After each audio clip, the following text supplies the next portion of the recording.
Hey folks, welcome back to Oddwood. I'm Evan, as always. I don't think that part's going to change. I think we're good there. So today,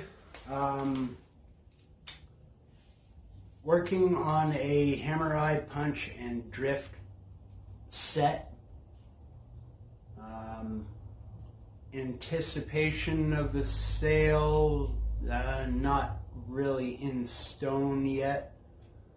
But I figured, it doesn't take me that long to make them.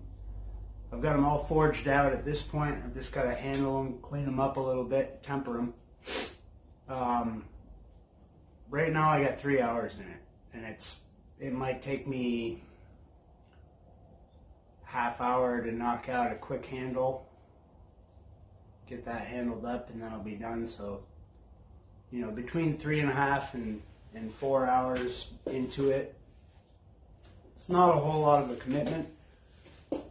And if the guy ends up not wanting them, I'll have an extra set sitting around. Something I can knock out pretty quick, like I said. Not a bad idea to have on hand. Worst comes to worst, I'll keep it as a backup for my own, although don't really think I'm gonna need it. So this is a handled eye punch. So this is mine. It's got some miles on it. Don't judge. I know it needs to be dressed badly. And then a drift. Now this is my own personal drift.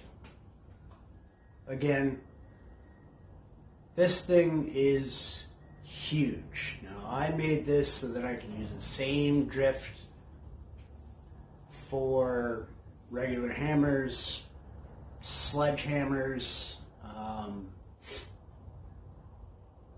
guess you could use it to start the eye of an axe, but it's not going to get you terribly far unless you drive it all the way in, swell it way out, and then push the cheeks back in and taper it. But yada yada. But I do make. Where is it? I do make axe eye drifts as well. These are all made out of what's assumed to be 4140 or they're close to it. It's all recycled forklift tine. All except for the eye punch, which this starts out as 1 1/4 inch 1045, about 3.5 inches long. More like 3, I think. I'm not sure. And then the drift itself is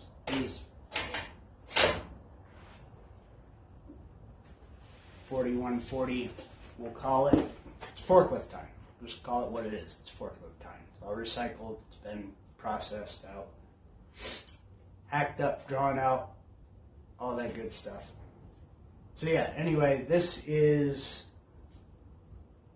that video. Apparently I don't know how to talk today. Maybe the camera's making me nervous. I don't know. Either way, that's what we're making today. Hopefully you guys enjoy the video.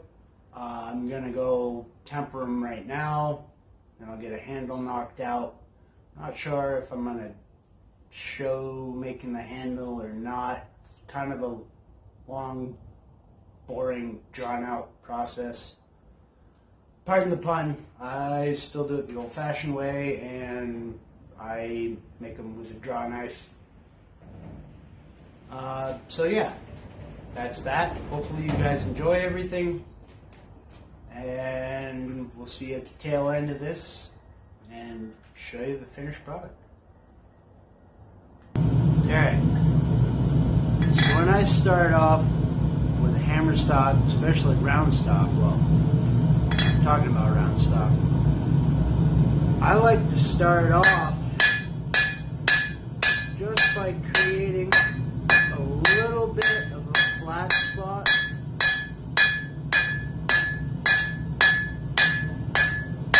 Now I'm really not trying to sink it in deep. I'm not going to try to go too wide.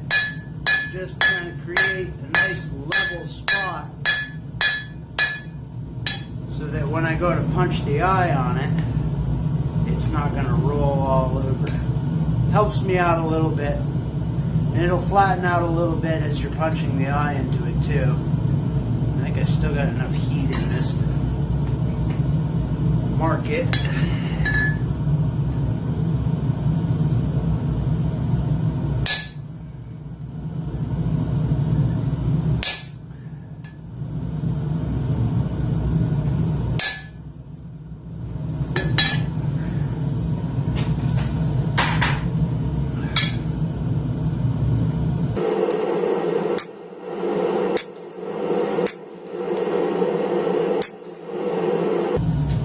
Doing the drift at the same time as the punch. It's a good idea to do anyway.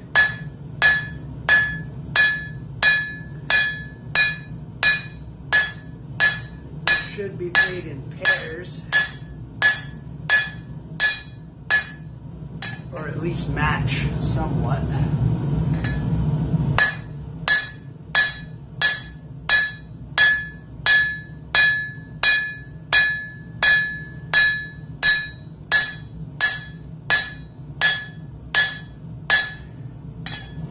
All I'm doing at this point is just trying to establish a nice taper.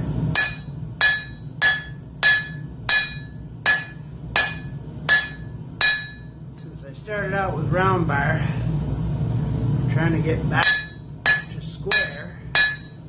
As with anything, even if you want it to end up round, you gotta start out square, or somewhat square.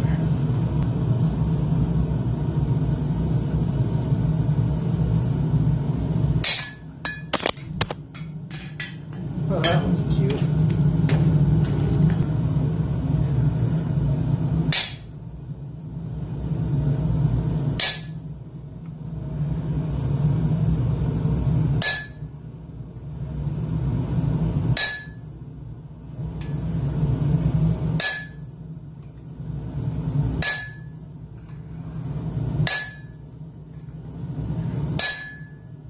As you can see, it still wants to rock and roll on you, but not nearly as bad as if you hadn't put those little flat spots in to begin with.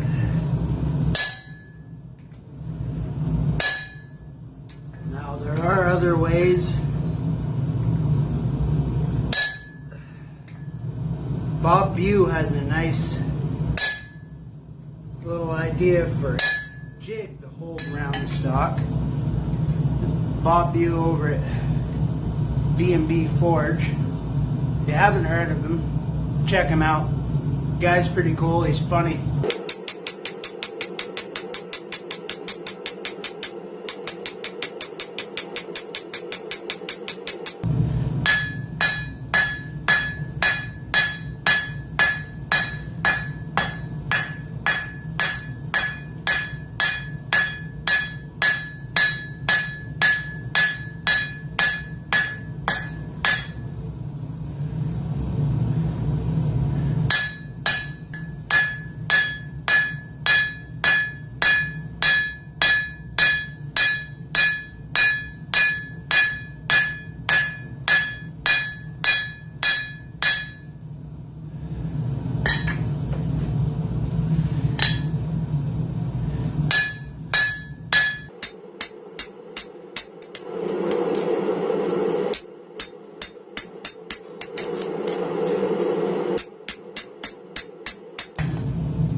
you go. There's your drift. It's just got to be cleaned up, ground smooth. It's all forged to shape. All I got to do is clean it up. I could do it with a file, or I could hot rasp it if I wanted to. Honestly, right now my shoulder's kind of tired. But it is worth saying at this point, now I've been doing the punch and the drift at the same time, just swapping off. Makes better use and more efficient use of my fuel. I've only got an hour into this. I just hit 58 minutes. So 58 minutes, the drift is ready to anneal. That's done as far as forging is concerned.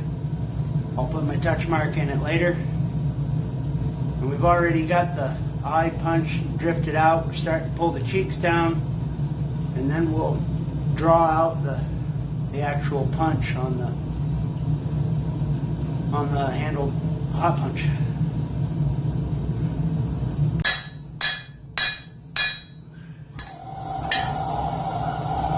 And I just ran out of gas. There we go. New tank of propane hooked up. Which, by the way, it always pays to have at least twice the amount of fuel you're going to use ready.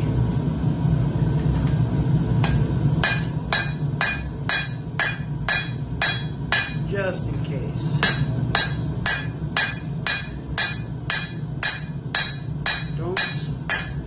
Don't store the fuel you're not using in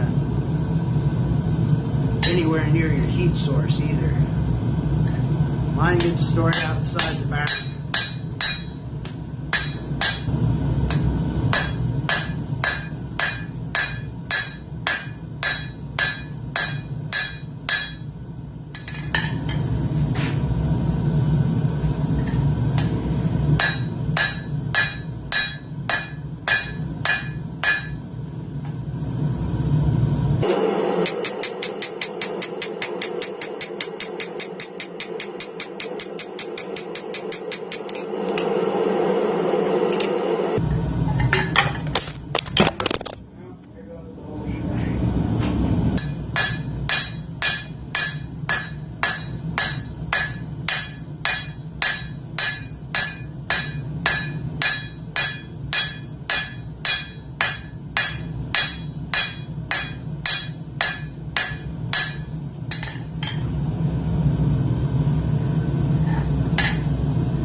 Thank you to all of my subscribers, everybody that leaves comments. You guys are fantastic. One other quick thing, I want to do a huge shout out. That is to my wife for putting up with me through all of this crap that's going on and me being home all the time. Lord knows it's not easy for her. And I'm sure it's the same for a lot of you other people. I'm sure your spouses or partners or whatever you choose to refer to them as without them, things would be a lot harder.